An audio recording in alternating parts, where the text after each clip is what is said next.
Welcome back to the Dungeon Master's Block, the place where we come to talk about the Dungeon Master. The most important person in the game, the only person capable of playing God, killing characters, that's important for this one, and lowering the ego of all of the other people at the table. I am one of your hosts, DM Neal, aka Jote Maniac, and I have another host with me, but I'll let them introduce themselves. Hello, welcome Dungeon Master Block listeners. This is Matt Keel. I will be your substitute teacher or your substitute DM on this episode of the Dungeon Master's Block. Perfect. And what are we going to be talking about? I've already alluded to it in the intro, but what is our topic for today? I always feel weird about this conversation too, because it's like, did you not read the title? I mean, you already know, listener. You looked at it. Here's the chance. Maybe they did it. Maybe it's just, going into the next episode. It's just one in a playlist of podcasts that people are listening to. You know what? That subverted my expectations of how people listen to podcasts. So I appreciate that I've just, of course, that makes perfect sense. I'm a fool. Today we are talking about how Mitch and Chris died. And it was a TPK. And now we're the substitutes. Number one, they had a very, very small party. A party of two. So not really diversifying the skill sets with your two characters and your two character classes. And, I love those two, but they're kind of low level. They're really squishy. So all it takes is one massive critical hit and insta-death, right? Yes. But with that, I realize I should say something like, let's head to the meat. I'm starving. We ain't had nothing but maggoty bread for 3 stinking days. Why can't we have some meats? The plate meat's back on the menu, boys! Because I also realize that this is a golden opportunity for me to say things like, can you tell me a little bit about yourself? Because this is the interview section, and I would be remiss if I didn't forcibly have you answer funny questions. Sure, definitely. I would love to answer funny questions. They're not really dead, right? They're just not here. Correct. They are. Oh my goodness. Thank goodness. Oh, good. They are missing in action, but we knew that we needed to talk about something. And I realized that this is a topic that comes up very frequently, or it just feels like it comes up on a regular basis, what to do, how to do it. And I know that you've talked about it a little before, so I thought you would be the perfect person to help me. Fantastic. Am I supposed to answer any interview questions? Yes. Can you tell me a little bit about yourself? Like, do you like long walks on the beach? Things of that nature. Who doesn't like a long walk on the beach? Unless it's full of like lobsters that try to like pinch your feet. And then you're like, ouch, what are all these lobsters doing here? Yeah. Possibly. Also, having recently been on the beach, it's not really that fun. It hurts your ankles over time because you're just walking in sand. It's a lot more work than you'd think. One thing that I feel that is a great misconception about sand and beaches is that it would be nice to take a nap on the beach. And I have overnight camped on a beach. It's not fun. It's just lumpy and terrible. Mm-hmm. Make sure you bring some sort of mattress. Ooh. Neal, what is this? What is this podcast? Are we talking about road tripping and camping and that type of stuff like that? I think we are definitely off the rails a bit. We are. Let's get back on said rails because today we're going to be talking about total party kills. It's a thing that comes up.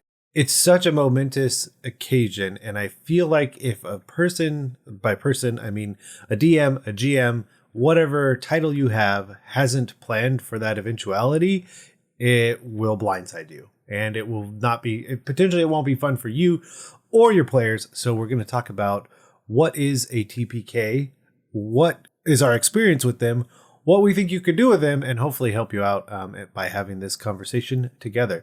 So my first question is, what is a TPK? Okay, so TPK, clearly some type of acronym. The acronym, Total Party Kill. Now, in Dungeons & Dragons, clearly you probably have played Dungeons & Dragons because it would be weird for you to listen to this podcast if you weren't at least mildly interested in this gaming phenomenon. But you have the DM who's leading the story. You have the players that are in charge of characters, and the characters engage in different events and different plot points. And one of the main things that happens with any or most D&D games is a battle. And the goal of the battle is the characters are trying to defeat their enemies. Oftentimes we see that the characters or the player characters, they are going to win those battles. But sometimes not just one character might be defeated within that party, but the whole party itself is defeated, which is why we have a term for that called the total party kill. Rocks fall, everyone dies. That's probably the most iconic term for the total party kill, because at the Tomb of Annihilation, there are 3 entrances, and if you went down the wrong entrance, rocks fall and everyone dies. And that's it. That was the end of that situation for you and your party. And I think I don't know if I'm incorrect in saying it, but I feel like that's a lot of how people view the TPK, but oftentimes it's just the dice can fall where they fall. And it depends on how you're rolling those dice. If they're out in the open, that black dragon, that dragon just in general, in that dungeon, will just take your party out in one wonderful breath weapon. Yeah, you never know when your party didn't take that short rest when they really needed to take that short rest, and then they encountered some monstrosity from an other world type of thing. And yeah, they just were underprepared. There weren't enough spell slots. Neal, so many things could be a factor leading to a TPK, and not just gotcha moments, which I feel would be a good episode for a different podcast, because, oh my gosh, you don't want to be the DM that is building all these little gotcha moments in there, unless you're making a jerk dungeon, which I think is Tomb of Annihilation. It's a dungeon for jerks. Yeah, oh man, that's a rough way to set it up. But I think one question is, what is your personal experience with the TPK? And it could even be anecdotally of TPK situations you've heard, you've been a player in, or you've been a DM for. Now, Neal, I have a confession to make. Yes. I have never been part of a TPK, either from the Dungeon Master angle or from the character aspect of it. So this is sort of a theoretical approach to TPKs for me. What about you? Okay, I will follow it up and then I'll ask a different question of you. So yeah, I have killed a party. I've never killed a higher level party, and that's probably something we'll get into a little bit more. But I have definitely killed lower level parties, not intending it, because the lower levels of 5th edition are a little bit more aggressive or mean than I thought they were. And the one that I always remember is when they did the Yawning Portal. Okay. And they took those 3rd edition modules and they bumped them to 5th edition. Yep. One of the things that then the reason I kind of used it the way I did is one of the things that didn't quite translate well is the dragons. Sure. Oh, they're just murder dragons in there. Like, you need to be really mindful of those.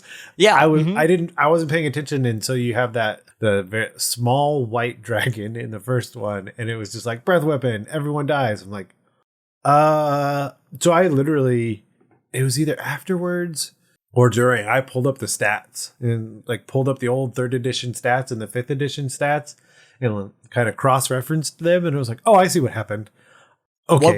What happened? What was the big difference? So the strength specifically of the breath weapons was much higher. Like the amount of dice and just raw damage that you were likely to deal on those was so high. And then, so that's when I also realized that at the tail end of the Forge of Fury, there's a black dragon there. And that same issue is that at level with the HP that the party would most likely have, that dragon would one-shot most parties.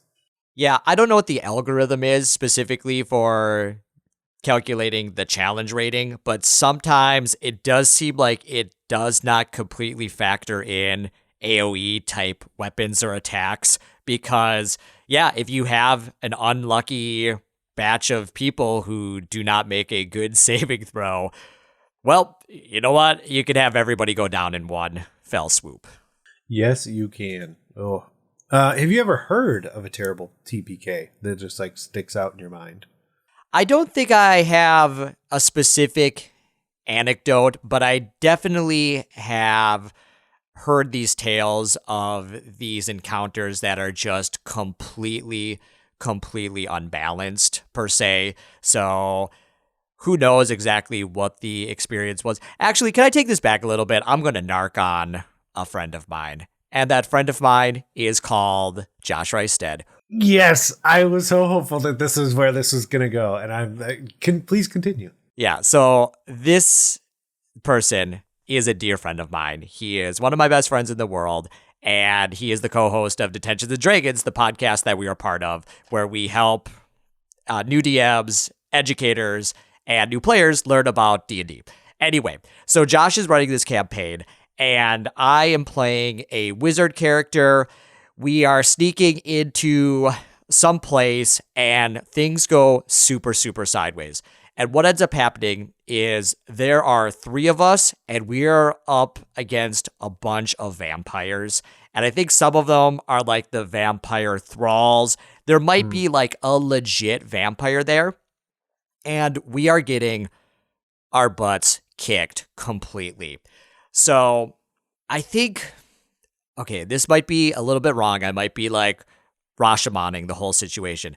I think what Josh wanted to do is he wanted to set up a situation in which our characters were defeated, but then we were thrown in prison, and then we had to escape from prison to then continue on with the narrative. Now, being the players, we didn't know what this was all about. And instead, we were convinced that this was going to be our demise. So there were 2 people down, and the one vampire apparently was like a brother of mine, and then we start having some conversation in D&D, like character conversation. So I'm like, brother, why are you doing this? Why are you being all vampire? And he's given his reasons, and I'm like, could we resolve this peacefully?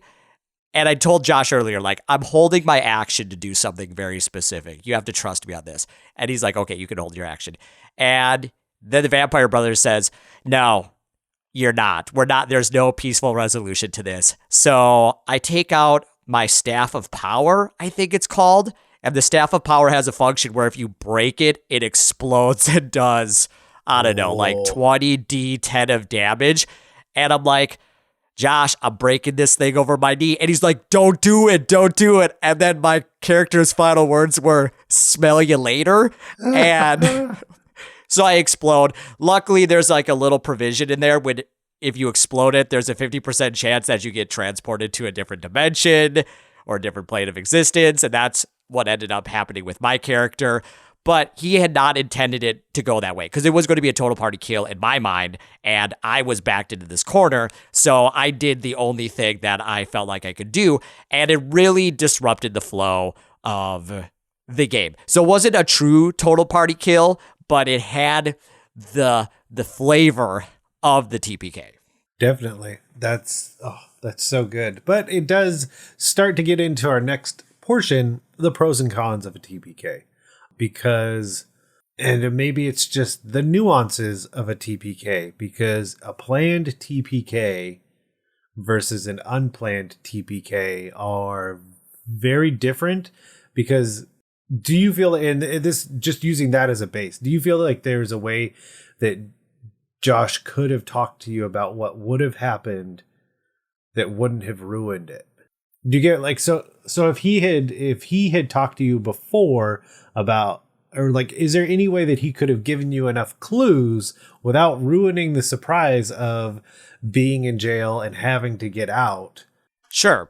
So I think this, oh my gosh, we're going into like multiple different ideas. Well, so what we're kind of getting at with that question is the idea of like sandbox versus railroad. Like we've all played like video games where you get to that cutscene, and the issue with that cutscene is like, oh, you can't defeat that boss, you can't defeat that enemy. Like you just have to like instantaneously lose. I'm thinking like Final Fantasy VI has an introduction part where you just can't win at a point, and then you get exiled someplace. Like video games and things do that. So I think that, are there things that Josh could have done? Yes. Now, what I would have said in that scenario is just made it so that we couldn't even engage in the fight. Just say like we all got knocked out or something like that, like we all got captured, or just avoided the battle completely. Because when you do a battle, it implies that, yes, you have some sort of agency over the situation, but if you just want it to be like a stepping stone into a further plot device or a different part of the storyline, just be like, okay, there was knockout gas and you all got sleepy and now you're in a dungeon, or, oh, we're holding these characters hostage, so if you don't come with us and surrender, then they're going to be defeated. Something where it might imply a little bit like, oh, you don't really have a choice in here, but trust me as a DM, if you continue on with this storyline, that it's going to be interesting. There you go. I like it. Yeah, man, trying to figure out total party, because one of the things is I cheated and I listened to an old episode of Detentions and Dragons, and one of the ideas you had was the TPK, total party knockout. Total party knockout is a fantastic alternative to the total party kill. And especially if you're in the scenario where you did not know that that's what was going to happen. And so if you're planning ahead,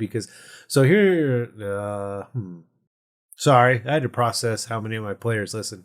So I'm processing still. It's really only one, and I'll tell him stop it. But the idea that for me, if a later level party dies and I'm not expecting it, my go-to answer will be that you're in the afterlife and you're having to get back out. Sure. Mm-hmm. As long as everyone's on board with that, but that's what I would present to them is that conversation of, okay, so all of these things happened. You would normally go wherever you would go in your world's afterlife, here, there, the other place, but you're not. You're in this weird purgatory. Maybe you're on the banks of the river Styx, and now you've got to figure things out from there. That's my personal go-to if a TPK were to happen and I didn't expect it. That's what I would do with it.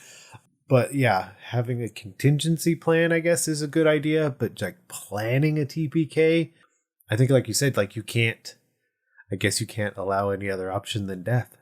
You can't really allow any other option than death if it is the planned TPK. Because yeah, maybe you want this storyline where the heroes are inevitably supposed to fail, and then maybe they come back in the future. Like, I mean, I'm playing Breath of the Wild. I know I'm like 4 years late on this, but... Oh, me too. Oh, I like barely started it like a few weeks ago with the kids. Oh, so yeah, I just started. But I mean, in that one, Link, spoiler, it doesn't matter, it's 4 years old. Like, Link is defeated in the history of the game, and he stays in like a resurrection chamber for 100 years. So like maybe that's part of the storyline that you're playing in, is that your characters need to be defeated to be resurrected in a different form or a different time.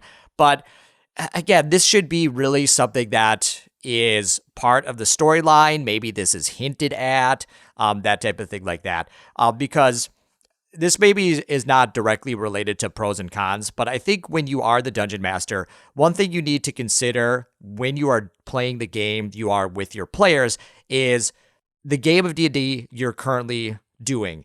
Is it a game or is it a story? Because the way that a game operates is that there's winners and there's losers, and there could be aspects of the DM is trying to create these scenarios to defeat the player characters, and the people are trying to play their player characters in a way that can overcome the challenges that the DM is facing. Like, that's one way of playing D&D, and I would say like a Tomb of Annihilation is totally a game. Yeah.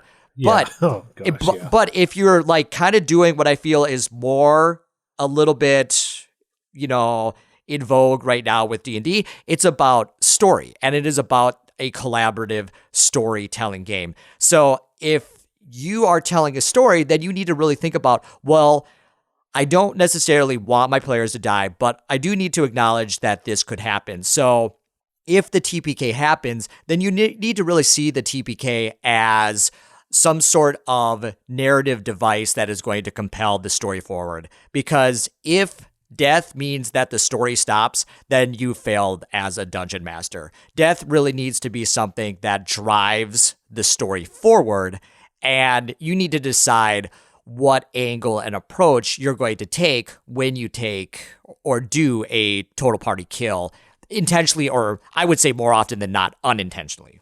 Yeah. And there's so many options and outs back from that, because I was starting to think like even the idea, so short of utter annihilation of the existence and person of your player characters, like even the simple gentle repose, like are you gonna tell me that these bad guys, they have no access to magics? Like, no, probably just like even having that much to cart your body around to back to where they need it to be, because who knows what their grand designs are. The other thing is like adding in the idea of what deity are you now involving, because that's the whole point about the story of these characters, is that most characters aren't doing anything in this world. These characters are doing a lot in this world, specifically because those are the people that are at your table.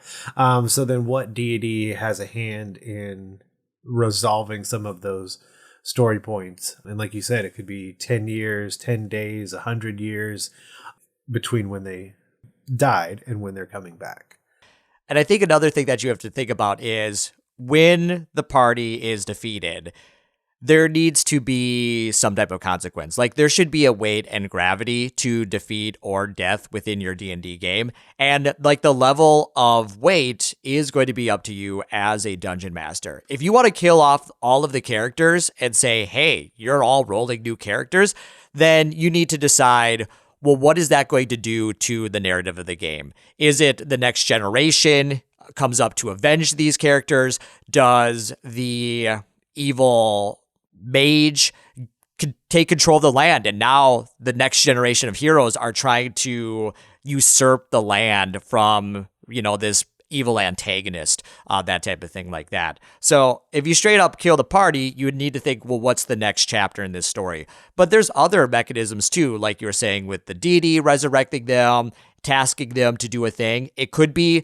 maybe it's a different deity, and maybe the deity's like, hey, you look like you have unfinished business in life, but I have unfinished business as well too, but I can't leave my, godly domain. So we're going to do a little bit of tit for tat. You get to be alive, and maybe you recover a whole bunch of souls for me or something like that. There are lots of different mechanisms, storytelling mechanisms, to compel the narrative forward. But you have to decide what is going to be the compelling nature of death, because to have death without a compelling purpose is a wasted opportunity for storytelling. Yeah, I was trying to think of group patron. There we go.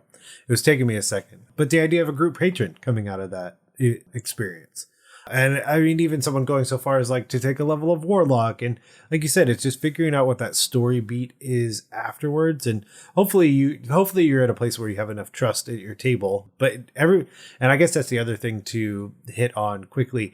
People will not like this. Some people will not be okay with what happens, no matter what. But sometimes you have to be okay with making your players a little bit uncomfortable with what's happening in the story, because without that conflict, the story doesn't have a lot of weight to it. If the players are just, what is that old term, raffle stomping their way through everything that you put in front of them, nobody is contesting them on a real level, it starts to get old. I mean, I think on both sides, like I don't have a huge fun time when everything I put in front of my players just gets stomped out. But the idea that like without that conflict, there's just not a lot of weight to the story. So even if someone doesn't like what's happening with the TPK, just try and just keep going. I believe in you, but just keep going, especially if you know and trust in yourself that like this is the story you want to tell with your players.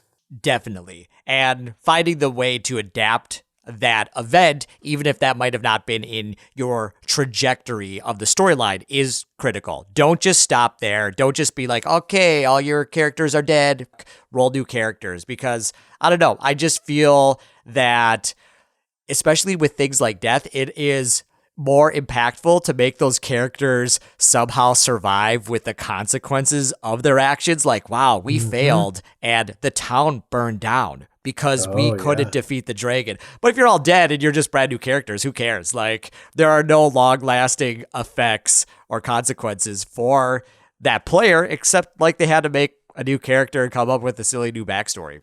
Yeah, and I think it's figuring out, because the other thing I thought was, okay, so I have a question. I have a question. Then we'll go back. So it's in the outline. I feel bad if I type something out in the outline and I don't say it. I don't, by the way. I don't feel bad about that at all. But I do like this question. So if you had a TBK with your current group of players, what would you do? Okay, so I have two current groups of players. Number one, I am the leader of the Dungeons and Dragons club at my high school. I currently am the DM for a group of new/newish players for D&D. Now, we are currently in this campaign. We're in an event where things could go super wrong for them.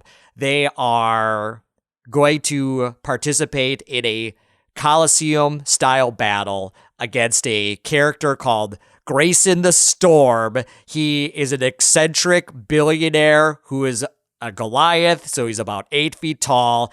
He is obnoxious as heck. He loves to fight, but he is over the top. He is going to fight the characters in basically a 15-foot Iron Man suit with a dinosaur head called the War Machine, which... Wow. And their current quest is they get invited to this party to celebrate the competition that's going to take place, because Grayson does not hate them.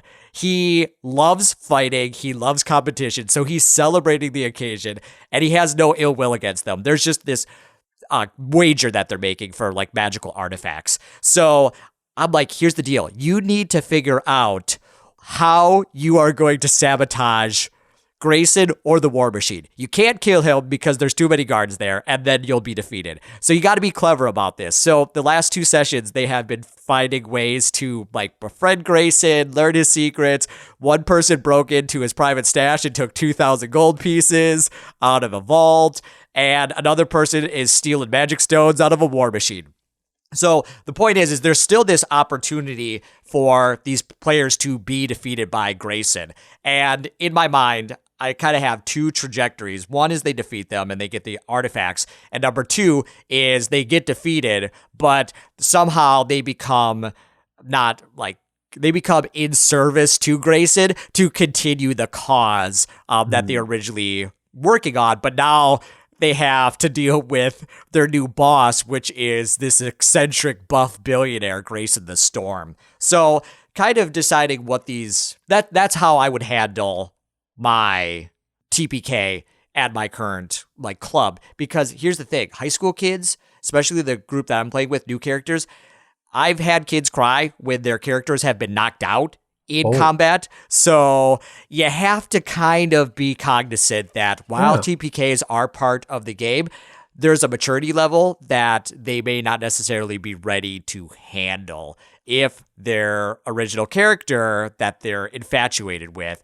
gets killed. So you have to find ways to make sure that there's consequences for losing, but maybe it's not just the death of their character. In my friend campaign, they're all chefs and they're trying to start that's right, a restaurant type of thing. I'm not sure how that would work if they get TPK'd, but it might just be that a new generation of restaurateurs enters into the fray because their quest is a little bit low stakes. That's so good. Or maybe they get resurrected by a food god. Is there a chef god? Do we have a Dionysus? Yeah, why not? It's D&D. Yeah. The food mage. Oh, then they're like chef liches. Oh, chef lich. Oh my gosh, I love D&D. It's so good. Okay. Now that made me... Well, I mean, I already kind of alluded to what I would do with my current... I don't know that I would do that with my current group, though. I don't think they're high enough level. I don't think I could get away with like the ideas that I would want to accomplish by going into the afterlife. Well, another thing that I think about is maybe they just lose stuff, you know? The corpses are on the ground, they're unconscious, they get looted, you know? Like, that's a major consequence. Have all of their magic items taken, have all their gold taken, that type of thing like that. Or maybe they wake up with permanent scars or an injured leg, and now their strength goes from 14 to 10 or something like that. So, especially at the lower levels, there are consequences that you can do because sort of like we were maybe hinting at before. It's like, not every bandit necessarily wants to murder a person. Like, bad people have some sort of value system. It doesn't always have to like resort to murder type of thing. It might be like, yeah, let's knock them out and steal their stuff type of thing like that. Yeah, the other thing I thought was also like trying to figure out how much that or how long and what that divergence looks like for you. So like how comfortable are you as the person running the game being on this divergent path, and how comfortable do you think your players would be? Because the idea that I had with this group that I have currently is that the most likely scenario that I think would be the funnest, the most fun, don't care. Doesn't matter. But the idea that there is over time, there has been a very interesting set of NPCs that have been created in the game that I'm currently running. I think the thing that would be the most interesting to both myself and the party would basically send this ragtag team, like this ragtag B team, out for like a session or four, and have them recover the party. Yeah, that would be super cool. I love that idea.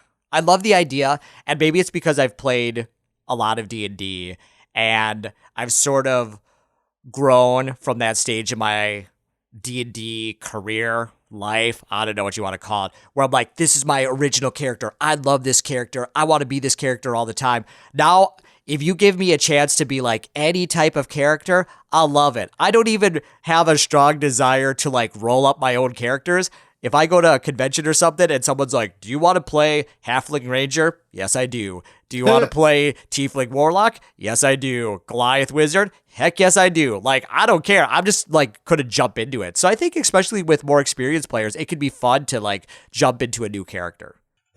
Yeah, especially for a time. I think like there are probably really good times for your party to... This sounds weird to say. There might be really good times in that lifespan of a campaign for your party to die, to like do this side quest type. And I think it's also one of the reasons why usually if I need a break, I'll just have someone else run for like a session or two, because it's like you said, like you go off to the side path to come back to these other characters. So hey, maybe at the end of all of this, we're just saying, give it a go. Just have the whole party die. See what it's like. Well, maybe, again, have the agency that they don't necessarily die, and maybe don't set it up so that you're a total gotcha jerk face and you make an impossible win scenario. But you know what? Don't be scared of the TPK. Total party knowledge of a new adventure when you defeat the entire party. Oh, man. So since they're going to do that, and I'm a huge fan of doing that, I think that we should also have an MPK. Okay. Mostly party kill is another way that I thought of it is, and I've heard of it before, where you end up having one player survive. Sure. And then what does that look like? And maybe that's you as the DM pulling a ripcord because you see what's happening. So in a way, you're fabricating an out for one player, so that and maybe that's how the story works well for your game. Let's be honest. So your rogue survives, and then they can get back out, and maybe they're the one that is now the leader of this B team, trying to come back and recover what they can of the original party. Yeah, and I think that you need to be careful doing a story beat like that, because who is the person that survives? Is it a person that you randomly decide is going to be the survivor? Is it the character that actually physically runs out of the cave right before the dragon fire engulfs everybody in there? Yep. But because I could see where there would be some sort of resentment, like, your character is the one that survived, but all of our other characters were defeated, especially if people are really attached to their characters. But yeah, I think that could also lead to a real emotional toll, knowing that you are the person that has the one character that survived. Like, wow, yeah. I am the connection between the past narrative and the future narrative, and here's the new recruit. And like, how do you play? How do you like adapt to the new characters? How do they react to things in character? That type of thing like that. I think there's lots of possibilities, as long as everybody's kind of cool with it. Mm-hmm.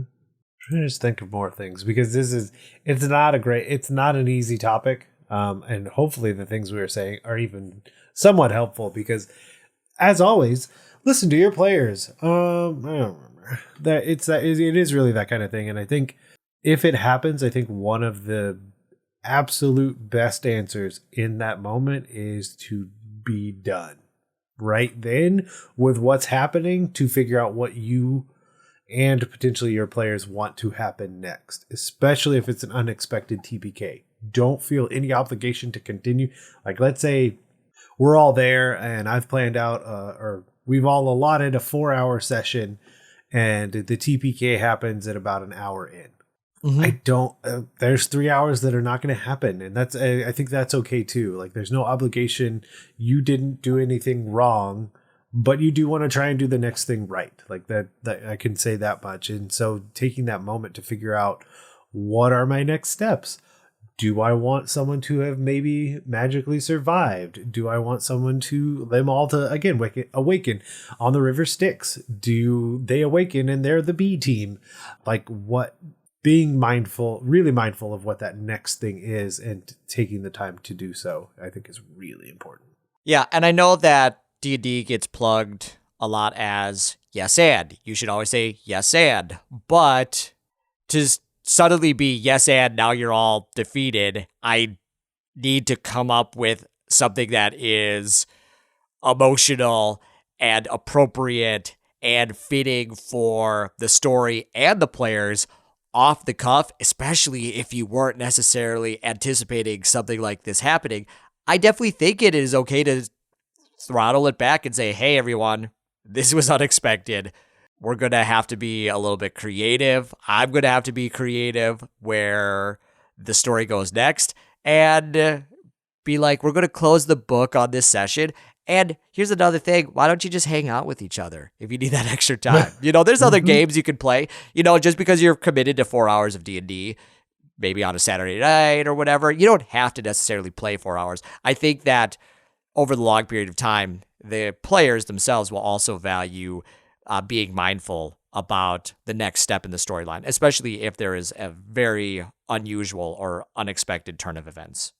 Now, DL, I have some questions for you. Yes, I'm ready. One of the things as a teacher, we have this saying, which is beg, borrow, and steal. And it's basically, when you're making curriculum, you don't always have to make up curriculum on your own. Talk to other people, beg them for curriculum, steal curriculum from the internet, borrow curriculum from other people. The thing is like, just because you're a teacher doesn't mean you have to make everything yourself. I think there's a lot of inspiration for D&D about begging and borrowing and stealing. So what are some inspirations? What are some media, that type of thing that we could use that we might be able to steal some story beats from? Perfect. I mean, I feel like this section is always an homage to the greatness that is Detentions and Dragons, because that sounds an awful lot like the homework section.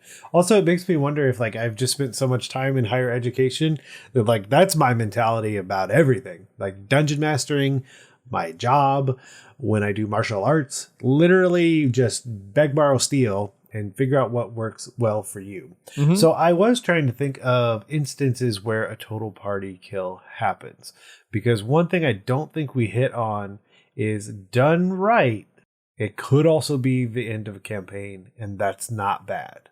And the one that made me think of it that way is Rogue One. Sure. Could you describe what's happening in Rogue One? Because I have not seen it. Oh. I've read a book, Rogue One. No, Rogue Squadron. I've read that one. No, Star Wars, Rogue One. Yeah, but I read a book called Rogue Squadron. You haven't seen the film?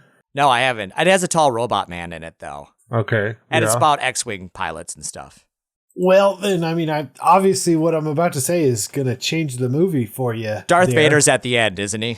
Yeah, so then that's the whole thing, is the tail end of the movie butts up to the next movie. So all of the characters in Rogue One die to get the plans to the Death Star sent out to save it, to have the rebellion be successful. Sure. And so they accomplish their mission. Like, it's this harrowing event. They do all these crazy things. I enjoyed the movie. And then, I mean, obviously there's that little voice in the back of your mind that's like, well, clearly none of them can live. Like, we have all these other movies already existing in the storyline, especially with the one happening like moments after this film. So then all of them die at the end. Yep. But that, like, that's a fulfilling conclusion of that storyline. It isn't just, oh, let's sneak into the base and get the plans, and then they sneaked into the base and then they died and they never got the plans and they never delivered the plans. Like, sometimes that is the conclusion to the story, is there is this defeat. But once again, this gets back to something that I was saying, is like, that's a compelling death, where if the last battle you are in is, I don't know, just trying to like carry the MacGuffin to the chalice to like destroy the chalice or something, and maybe all the characters are going down, and the last character is the rogue, and the rogue is using the dash action, and they're using every like ability in the book, and the last thing that they do is like, okay, they throw it in there, the world's saved, but the bad guy is still there and obliterates them. Like, that could be a really cool conclusion of the story. It has to be the compelling death, though. If it's like, oh yeah, you all fell into a pit of rocks and you died, well, who cares? Yeah. So do you have instances? Yeah, well, this makes me seem sort of like a copycat, and maybe this is also a cop-out, so I'm a 2 C's right there.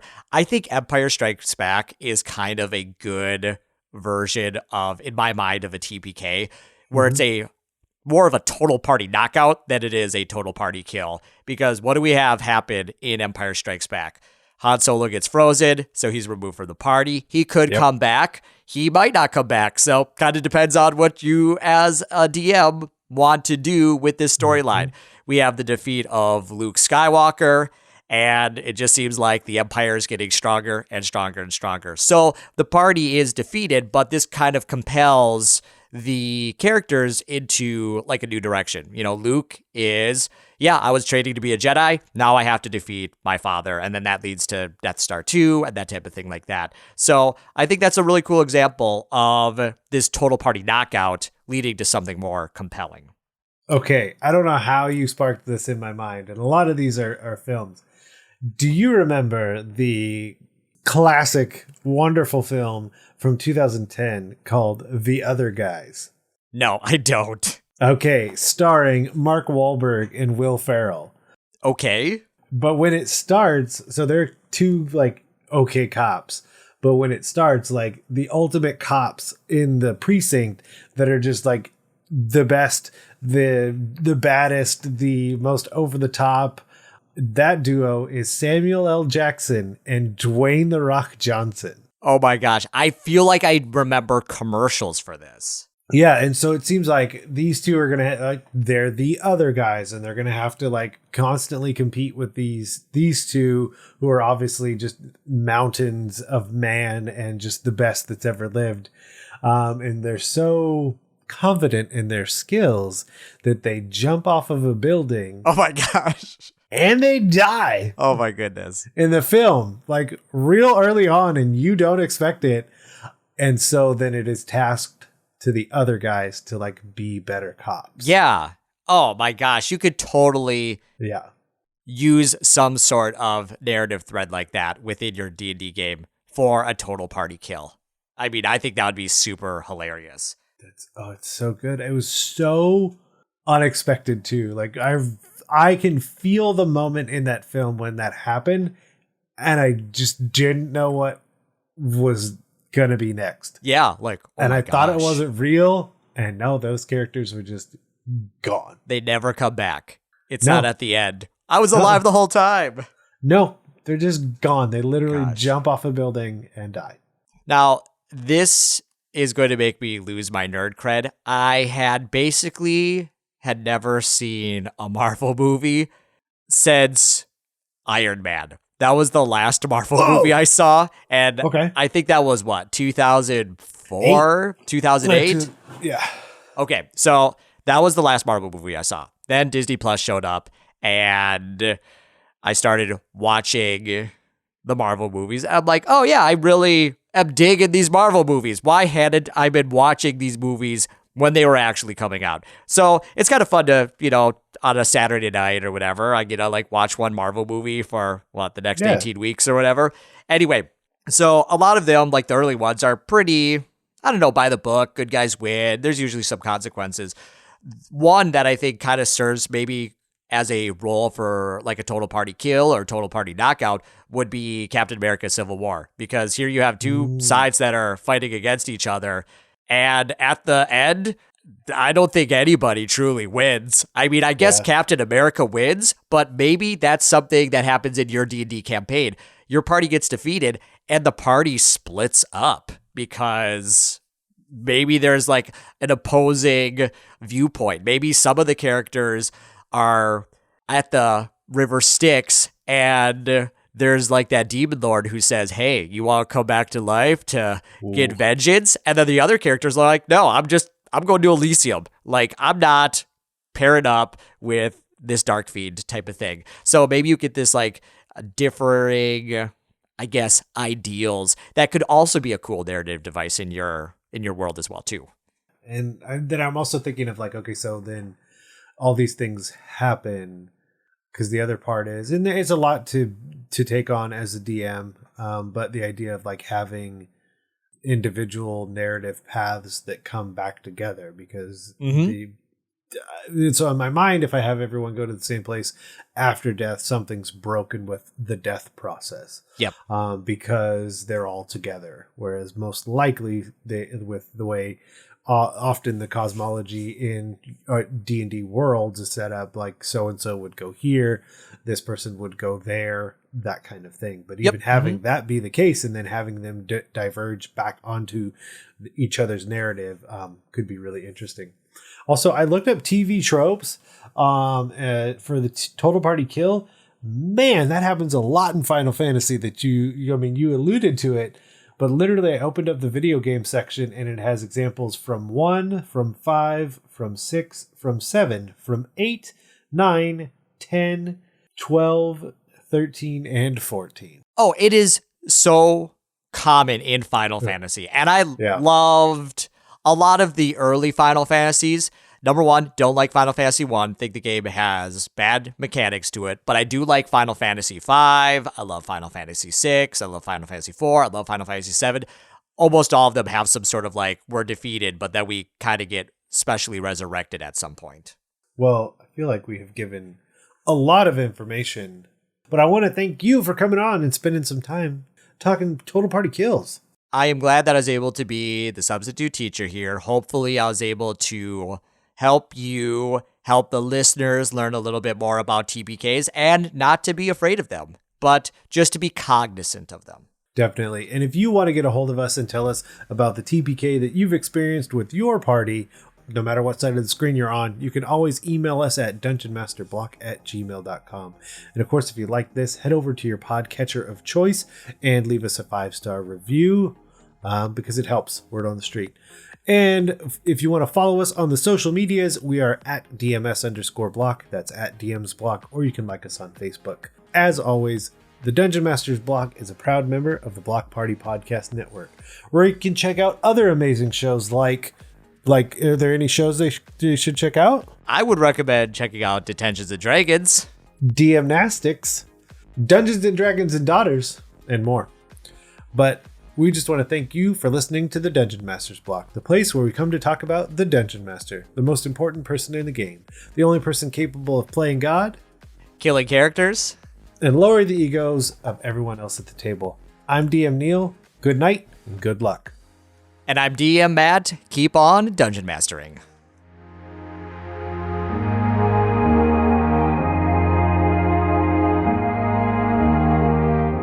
It's not inspiration, it's not wisdom, and it's bad advice. You know what would be great? Do a total party kill, have them create new characters, and kill those too.